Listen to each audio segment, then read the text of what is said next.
আসসালামু আলাইকুম বন্ধুরা, আপনারা কেমন আছেন? আমি তো খুব ভালো আছি। আজকে আমার ফিজ শাশুড়ি ফোন করছেন, তাই শরীর খুব বেশি খারাপ, তো ডাক্তারের কেন যাইতরা। তারপরে তো ইতা শুনিয়া করো বাবাই কইলা তুমি চাও গিয়া দেখি আই যাবাই। তারপরে আমি রাত গেছে গিয়া মাস্টারের কেন তার পাপা লইয়া গেছে, আর আমি আর আয়াত বাইরেছি যাইতাম তানি কেন।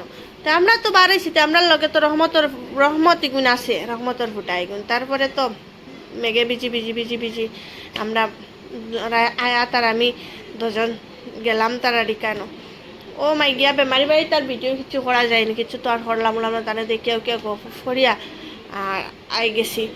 আওয়ার সময় রাইতেছি আর যে যাম খালি গাড়ি তুটছি, আর তো একটু একটু একটু একটু একটু একটু করিয়া হাঁটি আইলে মনে আর তারা জলদি আইলা মনে করো। কেন আইয়া দেখি রাহাত টিউশন থেকে নাইয়া যে গুছা আমার লগে কথা হতা নাই, তুমি কই গেছলা আমার রাখিয়া।